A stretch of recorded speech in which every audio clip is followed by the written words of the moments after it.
Two men in their 20s have died after attending separate music festivals in Sydney. One man collapsed at the Knockout Festival at Sydney Olympic Park, later dying at Concord Hospital. Another man who attended Listen Out at Centennial Park collapsed at a nearby hotel. His friends called 000, but he later died at St Vincent's Hospital. Police charged more than 70 people with drug offences at the two festivals. Autopsies will be carried out to determine the cause of the men's deaths.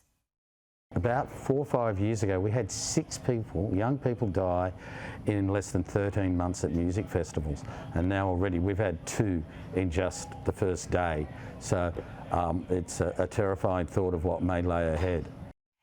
Joining me live is Professor Ian Hickey, psychiatrist and co-director at the Brain and Mind Centre. Professor, thank you so much for joining us. Yes, we're certainly hearing so many arrests, the start of perhaps the silly season for people calling it that. But what do we need to do? There's debate over pill testing, more education. What needs to be done in your opinion? Well, the main thing is actually highlighting the risks associated with this degree of drug taking, as alongside with alcohol taking, particularly in the weather conditions we're having. So many young people assume there's no real risk, and they also assume there's no real risk from the drug taking that they're exposed to. So one of the good things about pill testing is people finding out something of what they're actually taking. Many people think they know what they've got access to, but really they don't have any idea. And we've seen overseas, particularly with the fentanyl crisis and elsewhere, the extent to which many compounds that people are taking are not what they think they are, and they've got no idea of the real risk they're at. So I think rather than putting the emphasis on policing, we've got to put the emphasis on better information, younger people being better informed, and being really serious about the risks that young people in particular are really taking in these circumstances. And I spoke to Mark Morey earlier today, and we were sort of talking about the same situation and education. And he wasn't claiming that he was an expert by any stretch of the imagination, but he was saying maybe we need to start educating our youth even at a younger age. Well, we do, unfortunately. Pill taking in particular has now become very common amongst young Australians, and particularly in association with things like music festivals and clubbing and other sets of areas. So while we've had a great deal of emphasis in the past on alcohol and cannabis and other drugs and problems that may be associated for young people, the real risks associated here are quite substantive and have been growing progressively. So I think education's part of it, and really keeping safe and really knowing what is actually taking place. The whole problem with the unregulated drug market, of course, is that people don't know what they're buying. They don't really know what they're taking. They're just taking on trust, can you believe it? From people they bought the stuff from to think it's okay.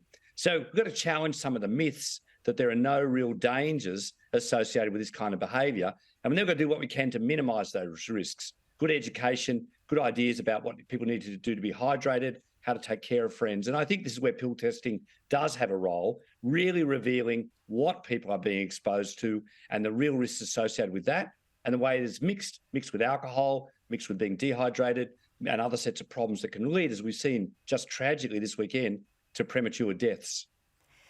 Yeah, and I guess that debate on pill testing is one. I think hearing a lot of people say, oh, if you go to somebody who tests it and they say, oh, it hasn't got X, Y and Z in it, you're off to go. But I have heard other people say, no, that's not the case. They do educate you and say, no drug is good.